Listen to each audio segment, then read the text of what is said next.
Primavera de 2021. 100.000 soldados rusos se alinean a lo largo de la frontera con Ucrania.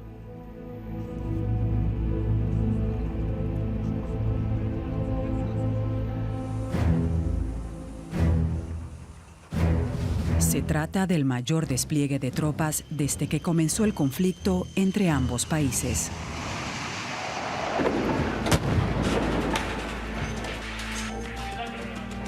El ejército ucraniano lucha contra los separatistas prorrusos, que controlan la región oriental del Donbass en el este de Ucrania con armas rusas. Infraestructuras en ruinas. Desde el 2014 el conflicto se ha cobrado la vida de 14.000 personas. Una guerra en Europa que parecía haber caído en el olvido.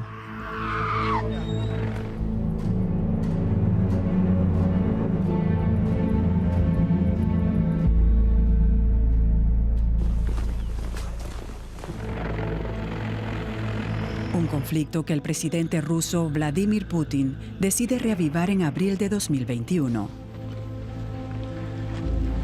El presidente Volodymyr Zelensky confía en el respaldo de Occidente. Alemania y Francia actúan como mediadores.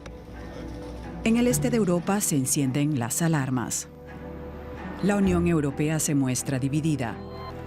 Mientras unos apuestan por la vía diplomática, otros desconfían de la voluntad negociadora de Putin.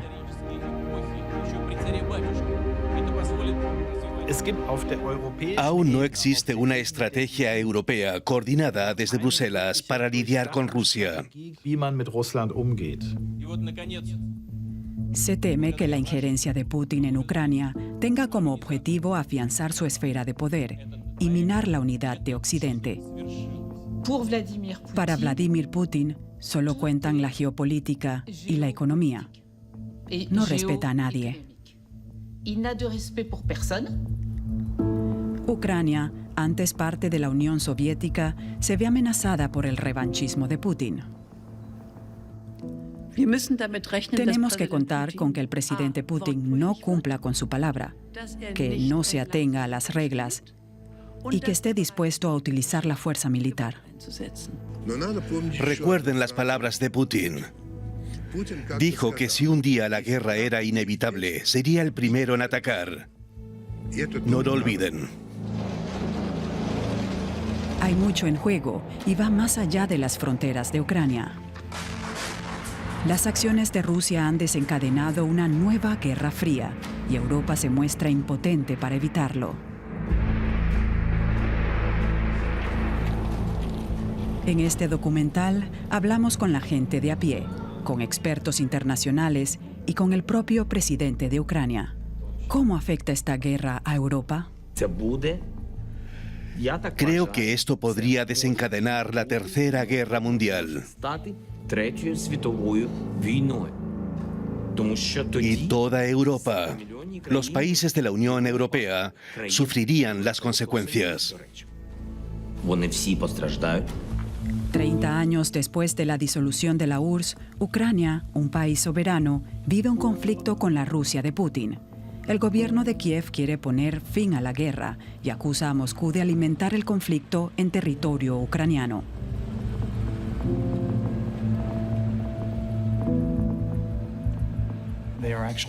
Rusia dirige los combates en Ucrania, pero resulta difícil hablar de medidas constructivas para poner fin al conflicto cuando Rusia niega que lo esté haciendo. Las potencias europeas, Alemania y Francia, están del lado de Ucrania, pero no a cualquier precio.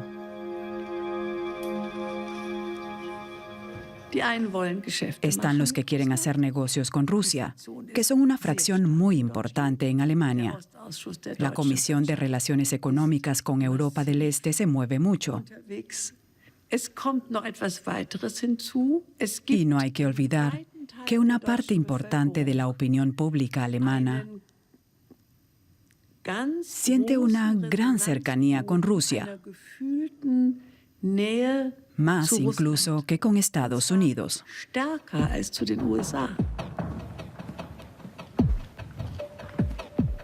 Putin quiere resucitar el papel de Rusia como potencia global. y está dispuesto a ampliar la esfera de influencia rusa.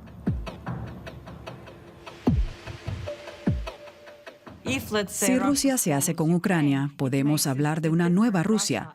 Es fruto del cálculo. Para ganar influencia en Europa, Rusia tiene que controlar de forma encubierta o no Ucrania.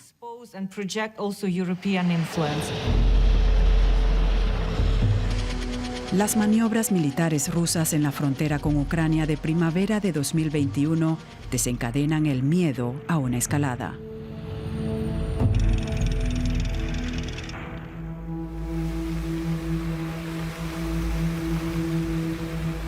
En el este de Ucrania, a 40 kilómetros de la frontera rusa, se encuentra Kharkov. Sus habitantes temen ser el blanco de la artillería.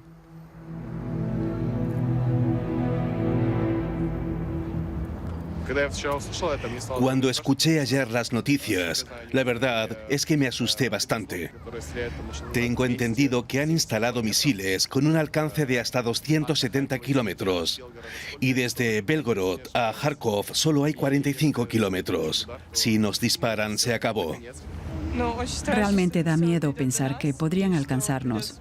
Tendríamos que marcharnos y no sabemos qué ocurrirá.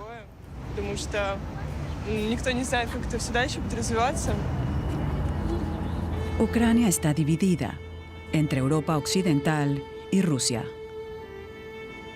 Y la ciudad de Kharkov encarna esa división.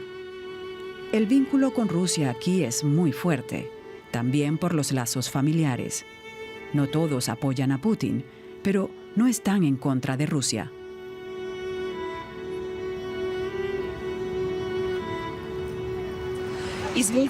¿Qué quiere decir cuando hablan de Rusia como nuestro enemigo? Si son nuestra propia gente, compartimos mentalidad, raíces, la misma historia. Creo que con Putin no habrá guerra, no habrá hostilidades. Todo irá bien mientras esté Putin. No es solo mi opinión, sino también la de los que me rodean.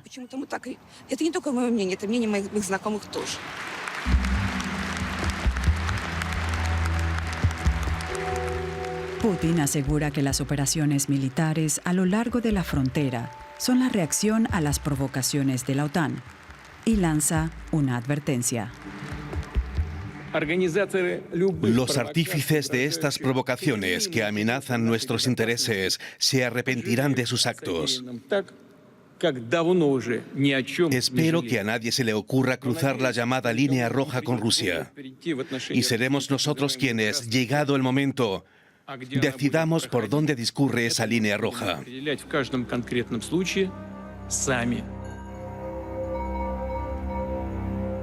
El presidente ucraniano Volodymyr Zelensky se dirige directamente a Putin para hablar sobre el conflicto.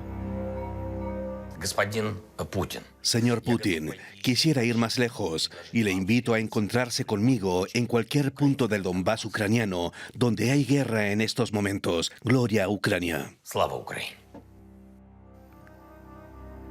Putin rechaza la invitación de Zelensky y responde que Ucrania tiene que resolver el conflicto en el este con los separatistas, no con Moscú.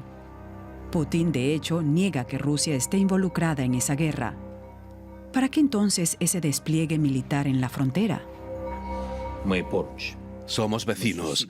Es nuestra geografía, nuestra historia, nuestra vida. Pero puedo explicar por qué pasa esto. Para empezar, se buscó poner a prueba la fuerza del nuevo presidente de Estados Unidos y ver su reacción.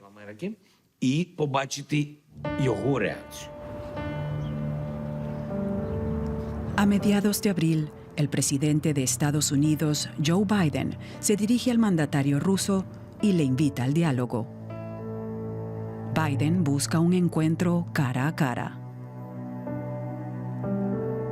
La estrategia de Putin parece dar resultado. Obtiene lo que busca, la atención de Biden. Vladimir Putin merece respeto porque es uno de los mandatarios más tenaces y mejores estrategas de Europa. Sabe lo que quiere, es paciente y, llegado el momento, actúa. Explota las debilidades, los disensos y aprovecha las oportunidades que se le presentan. Putin anuncia el fin a las maniobras militares. Las tropas se repliegan. Parece como si se hubiera evitado lo peor, pero observadores advierten que parte del equipamiento militar sigue en el terreno. Las Fuerzas Armadas ucranianas continúan en estado de alerta. También en Kiev están atentos.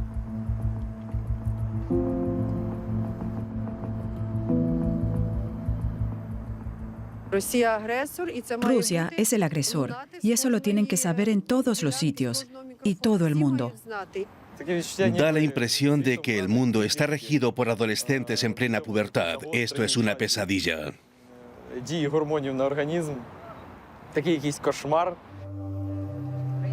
Zelensky no es un presidente como otros.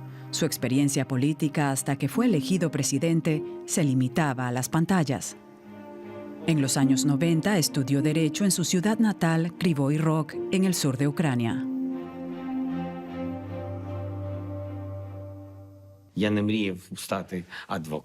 No soñaba con ser abogado, no soñaba con ser fiscal, no quería nada de eso.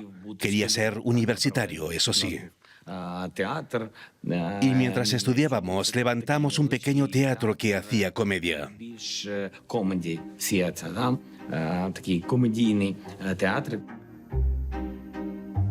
Zelensky deja el derecho después de graduarse para convertir la comedia en su profesión.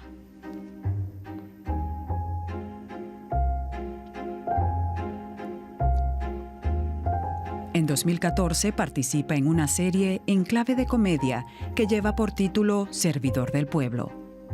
Hace el papel de un profesor de historia que sorpresivamente es elegido presidente para combatir la corrupción en su país. La primera temporada se emitió con gran éxito en 2015. Por favor, deténgase aquí.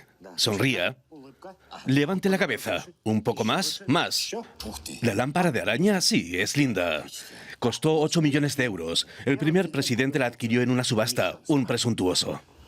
La serie toca la fibra sensible del pueblo ucraniano, y es que se burla de la corrupción en Ucrania, un país donde mandan los oligarcas y su dinero. Esta escalera de mármol es de Italia, una antigüedad. La pisó la reina María Antonieta. ¿A dónde? De camino a la guillotina. La serie llega en el momento perfecto. Un año antes habían depuesto al presidente Viktor Yanukovych. Los ucranianos estaban al tanto de la riqueza que había acumulado y de la malversación de fondos. A su antecesor le encantaba aparentar estatus. Mira el pájaro. ¿Yanukovych? No, el idiota eres tú. Todavía funciona. El palacio que quiso construirse Yanukovych se convierte en el escenario en el que reside el presidente ficcional Zelensky.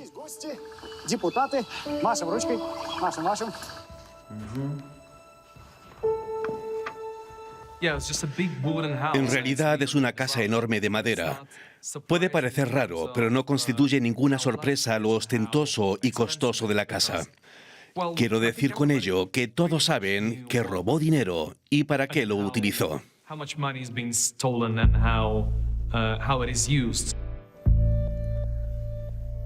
La historia real que propició la huida de Yanukovych es cualquier cosa menos cómica. Y es que provocó un quiebre en las relaciones entre ambos países. Ucrania y Rusia, otrora socios más o menos armónicos, se convierten en enemigos. En noviembre de 2013, Yanukovych suspende la firma de un acuerdo comercial y de asociación con la Unión Europea. Le dije con franqueza, Víctor, cometes un grave error. Me respondió que después de analizar los pros y los contras, el gobierno ucraniano había llegado a la conclusión de que para Ucrania no había llegado el momento aún de emprender el curso hacia Europa y que era mejor que permaneciera en la esfera de influencia soviética, quiero decir, rusa.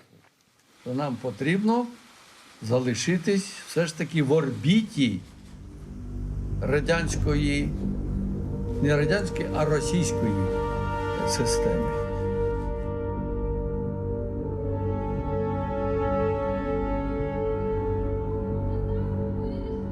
Los habitantes de Kiev, más proeuropeos, invaden las calles de la capital para exigir a Yanukovych que firme el acuerdo de asociación con la Unión Europea. De lo contrario, piden su dimisión. Si observamos la gente que salió a las calles en Ucrania a protestar en 2014, vemos que no estaban divididos entre este y oeste. La mayoría era de la zona occidental, muy nacionalista, o digamos que una parte importante. Putin garantizó apoyo económico a Ucrania, un apoyo que siguen esperando a día de hoy. Lo que sí quedó fue un ambiente enrarecido entre ambos países. Y las protestas continuaron. Entre el 18 y el 20 de febrero de 2014, los antidisturbios arremetieron contra los manifestantes en el centro de Kiev, en la Plaza de la Independencia, conocida como Maidán. El saldo, más de 100 de víctimas mortales.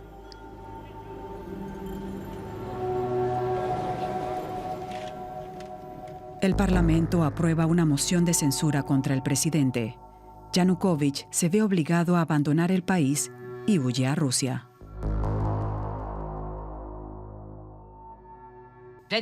Vladimir Putin no contaba con este escenario. Estaba convencido de que podría mantener a Yanukovych en el poder. Con frecuencia le recomendaba mano dura contra su pueblo.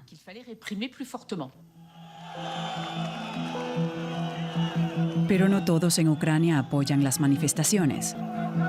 Putin aprovecha el sentir prorruso en el sureste del país para anexionarse en marzo la península de Crimea, violando el derecho internacional. Lo califica como salida.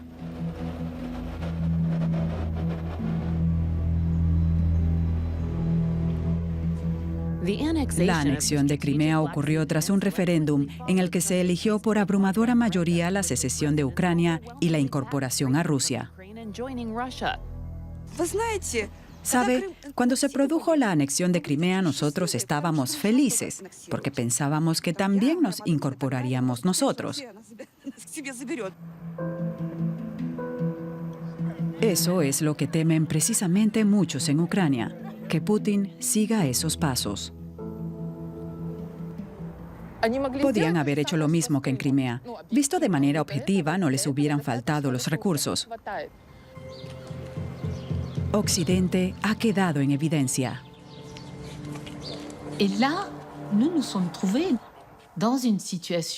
Para nosotros fue una situación completamente nueva, en la que el mandatario ruso toma decisiones que afectan a un país entero, a Ucrania,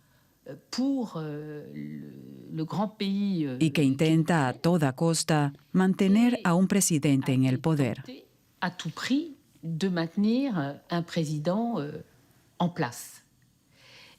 Luego pasó a anexionarse Crimea.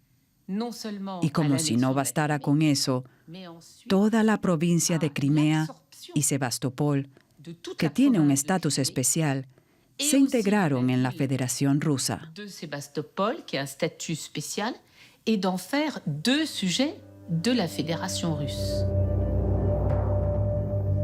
En respuesta a la anexión de Crimea, los miembros del G7 imponen duras sanciones a Putin y a Rusia.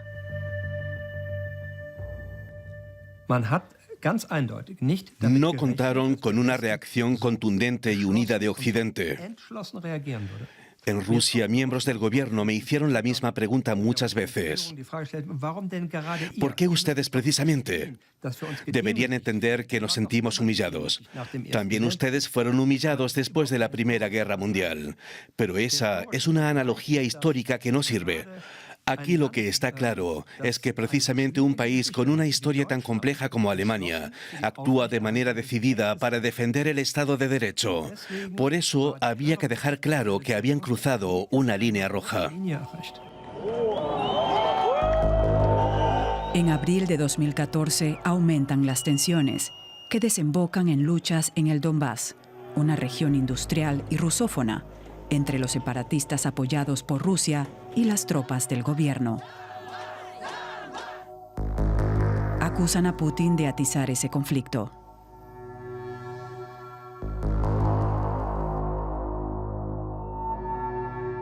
Ну, сказати, що я був дуже здивований. Decir ahora que me sorprendió sería una exageración. Часто з Єльциним. Yo hablaba seguido con Yeltsin, escuchaba a Putin y hablaba con muchos funcionarios rusos. Чиновниками російськими. Я Y знав, todos me decían lo mismo. що вони Ucrania estuvo, está ahora y estará siempre en la esfera de interés estratégico de Rusia. Україна була, є і буде знаходитись в системі стратегічних інтересів Росії. А це означало, Eso significa que Rusia no permitiría nunca un acercamiento mayor de Ucrania hacia Occidente, прийняла західну позицію або ni tampoco permitiría que Ucrania emprendiera el curso de los procesos democráticos occidentales. демократичного процесу.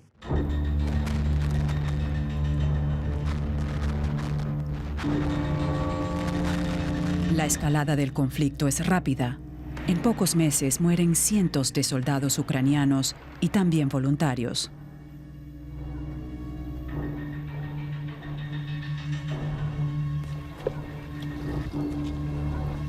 Los separatistas reciben armas rusas.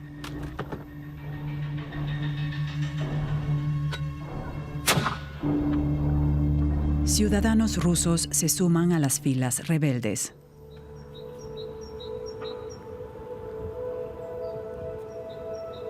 El 29 de agosto murieron casi 400 personas, más que en todos los días anteriores. Entre ellos Dimitro, el hermano de este hombre que entonces tenía 26 años. Lo era todo para mí. ¿Por qué? Si solo éramos dos en nuestra familia, él y yo. Lo he hecho tanto de menos. Mi corazón llora desde que se marchó. Mire esto. Mire cuánta gente ha muerto. Cuánta gente joven, padres, hijos.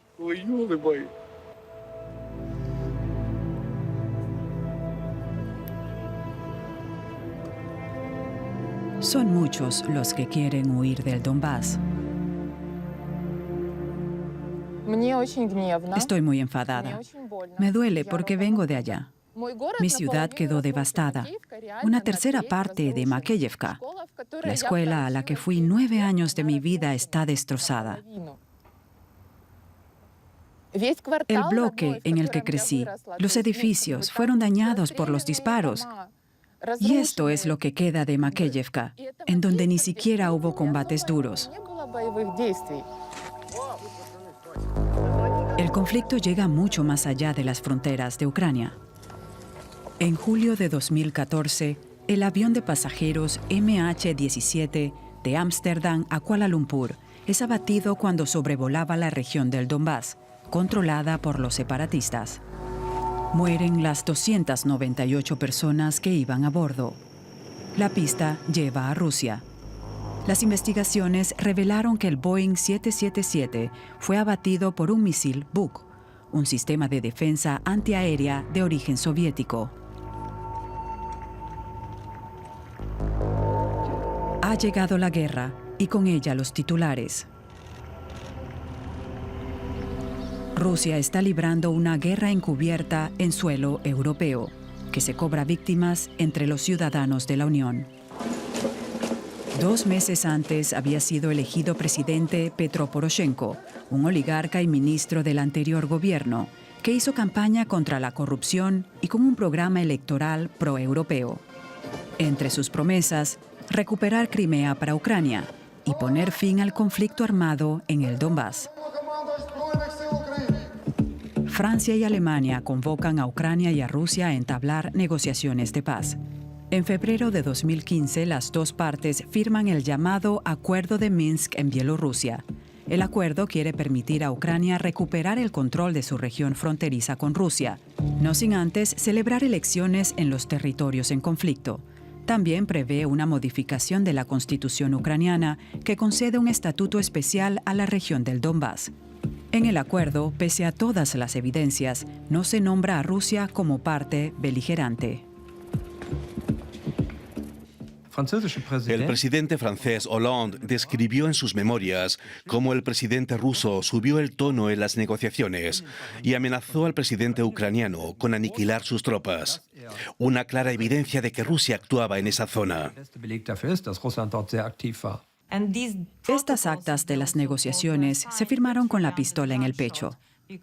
Rusia amenazó con maniobras militares en Debaltseve, algo que de hecho llevaron a cabo más adelante.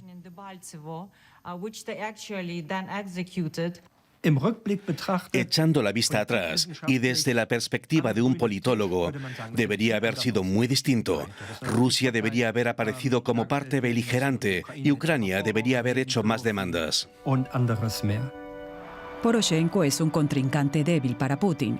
Sus esfuerzos por lograr la paz caen en saco roto. El acuerdo de Minsk no llega a hacerse realidad. También se cuestiona su política de reformas. Desde nuestro punto de vista hizo lo que tenía que hacer, resultado de la presión social y de la comunidad internacional. No creo que jamás pensara seriamente en transformar el sistema y las estructuras para poder combatir la corrupción, porque habría sido una amenaza para sí mismo y sus allegados. Ahí está la clave.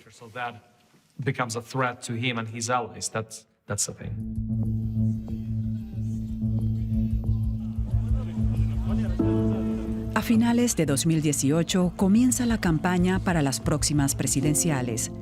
Poroshenko se presenta a la reelección. Su principal contrincante es Volodymyr Zelensky, un inexperto en política, un hombre que se hizo famoso interpretando al propio presidente en la televisión.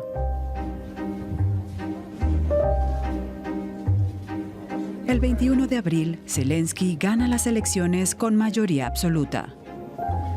Obtiene el 73% de los votos, Poroshenko el 24%.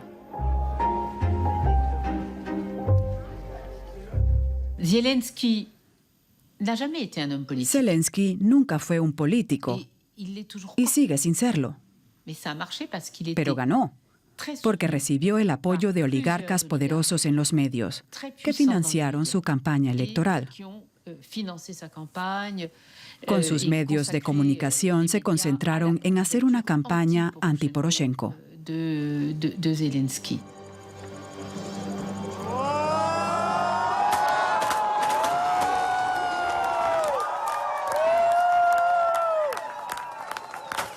Parece paradójico que precisamente Zelensky, quien convenció a sus votantes con el rol del hombre sencillo, del luchador que combate la corrupción, se deje ayudar por los oligarcas.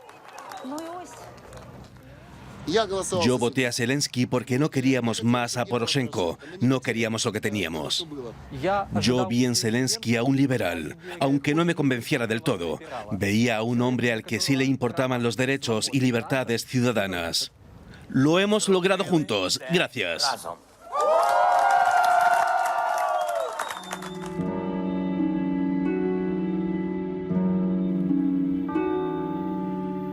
Moscú no estaba preparada para este resultado.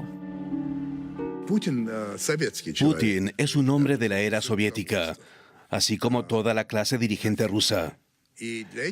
Para esta gente, celebrar elecciones libres y transparentes es algo casi exótico.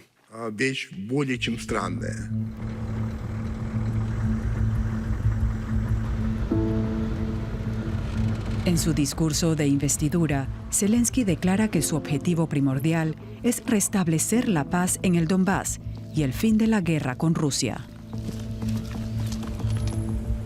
Su primer viaje es a Bruselas, donde representa el papel de estadista, con la esperanza de impresionar a sus anfitriones. Ucrania mantiene el curso estratégico, anclado en la Constitución, con el fin de convertirse en miembro de pleno derecho, tanto en la Unión Europea como en la OTAN. Coloca así a la OTAN ante el siguiente dilema: Si da luz verde a la adhesión de Ucrania, la alianza podría acabar en guerra con Rusia.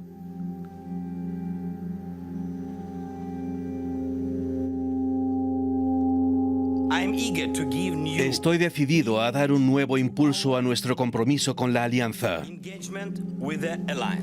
Las permanentes agresiones armadas por parte de Rusia siguen siendo uno de los principales desafíos para la seguridad euroatlántica.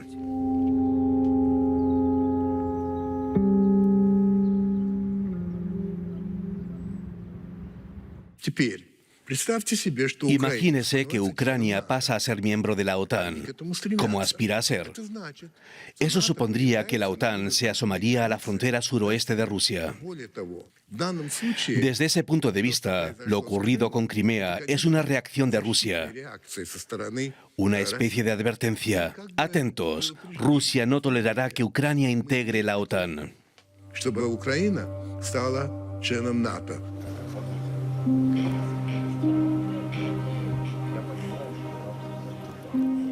De regreso de Bruselas, Zelensky se dirige a Putin vía Facebook.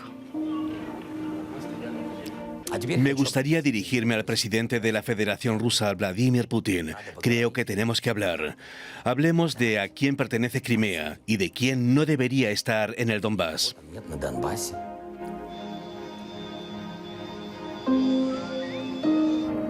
A finales de julio de 2019, se pacta un intercambio de prisioneros y un alto el fuego.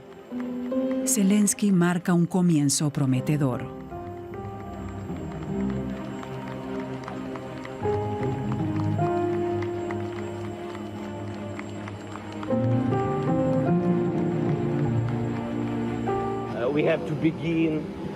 Tenemos que empezar punto por punto con el protocolo de Minsk. Olvidé decirle esto a los periodistas, que espero que pronto podamos reunirnos en el formato de Normandía. Tenemos que dar todos los pasos posibles para poner fin a esta terrible guerra.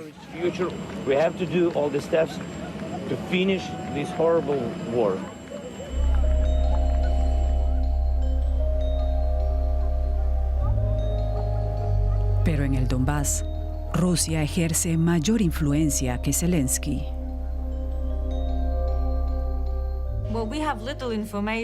Disponemos de poca información acerca de lo que ocurre en las zonas ocupadas del Donbass, pero sí sabemos que les están lavando el cerebro. Despliegan pancartas que hacen referencia a la Segunda Guerra Mundial y otras que muestran a los políticos locales con niños con el mensaje de que hay que defender esta región del perverso régimen de Kiev.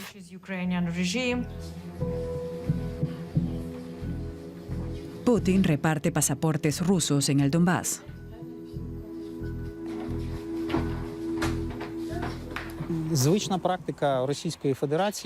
Es una práctica habitual en la Federación Rusa, obligar a los habitantes de los territorios ocupados a aceptar estos pasaportes o alterar incluso la composición étnica de un lugar al colonizar esos enclaves con nuevos rusos.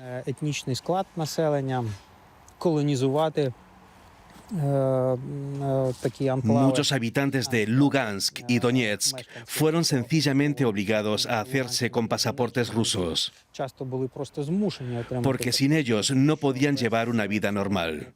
No podían recibir los llamados servicios públicos, demostrar su identidad y muchas cosas más.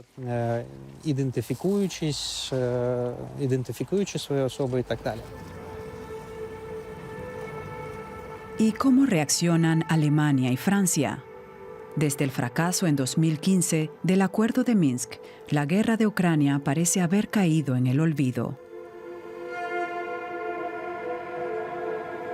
Berlín y París logran en 2019 que Rusia sea readmitida en el Consejo de Europa, del que fuera expulsada después de la anexión de Crimea.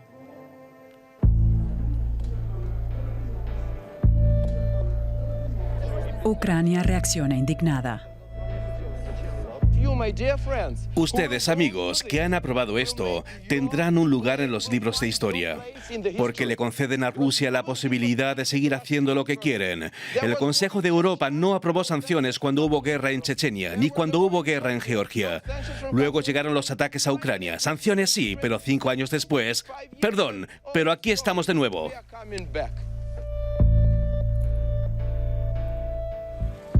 En agosto, el presidente Emmanuel Macron anuncia de forma inesperada una nueva política con Rusia.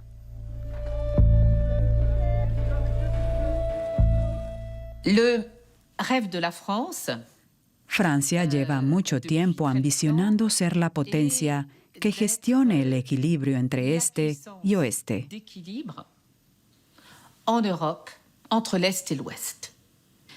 O digámoslo así, en el contexto de la política francesa y de las decisiones de poder y económicas en Europa que ha tomado Macron, Putin constituye para el presidente francés una figura clave en la partida de ajedrez. Pour lui, Poutine était un pion important sur l'échiquier. Los países del este de Europa se muestran alarmados. Me parece que los temores de las antiguas repúblicas soviéticas, sobre todo de los estados bálticos, son muy comprensibles, porque tienen muy fresco el recuerdo de la ocupación e incorporación a la Unión Soviética.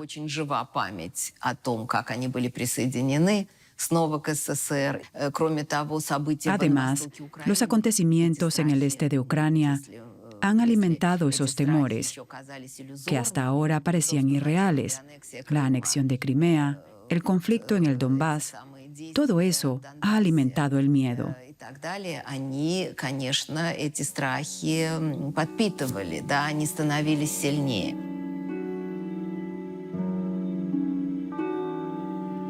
Ante las dudas que despierta el apoyo de Francia y Alemania, Ucrania confía en Estados Unidos.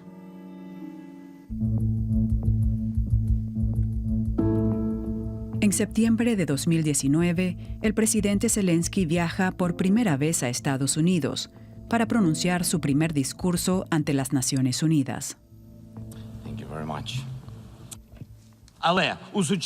En el mundo en el que vivimos hoy día ya no existe la guerra de los otros. Ninguno de ustedes puede sentirse seguro si hay una guerra en Ucrania, si hay una guerra en Europa. Pero su comparecencia se ve ensombrecida por un escándalo que incluye al presidente Donald Trump. Se trata de una llamada telefónica entre ambos de julio de 2019. Trump insta a Ucrania a apoyar unas acusaciones de corrupción contra Joe Biden, su contrincante demócrata, y su hijo, Hunter. De lo contrario, Estados Unidos retendrá las ayudas a su país.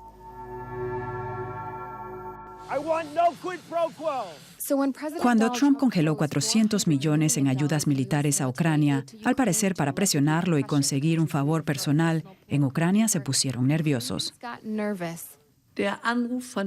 La llamada de Trump fue algo indignante. No solo por lo desagradable de la llamada, sino porque estaba respaldada por una amenaza real y extremadamente peligrosa para Ucrania. Si no recuerdo mal, la amenaza de que no se liberarían 400 millones en equipamiento militar que Ucrania necesitaba urgentemente. Después de la llamada, el círculo cercano de Trump presiona a Zelensky para que declare públicamente que Ucrania investigará a Joe Biden. En septiembre aparecen informaciones en prensa sobre las exigencias de Trump a cambio de ayuda militar. La presión crece sobre Trump, que acaba publicando una transcripción de la llamada con Zelensky. Los demócratas en el Congreso ponen inmediatamente en marcha un proceso para destituir al presidente Trump. una decisión que hace peligrar las relaciones entre Ucrania y los Estados Unidos.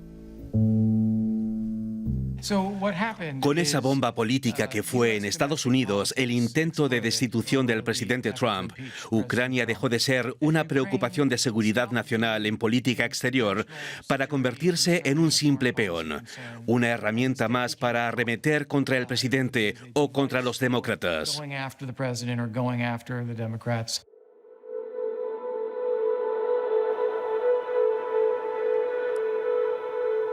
Ucrania no vuelve a ocupar un lugar prioritario en la agenda de Joe Biden hasta que no aparece una nueva crisis en la frontera de Ucrania: las maniobras militares de Putin en primavera de 2021. Estados Unidos y Europa se ven obligadas a replantearse las relaciones con Rusia una vez más. ¿Son aliados de Ucrania o le siguen el juego a Putin? ¿Y Zelensky? ¿Podrá llevar la paz a su país o seguirá siendo Ucrania moneda de cambio en la política entre este y oeste? Me inquieta el creciente equipamiento militar y el despliegue de tropas en nuestras fronteras. Hay motivos más que suficientes para preocuparse. Desde principios de 2014, desde que comenzó la guerra en el Donbass, desde la anexión de Crimea, la preocupación ante la posibilidad de que se produzca una escalada en cualquier momento está más que justificada. Ескалація може бути в будь-який момент.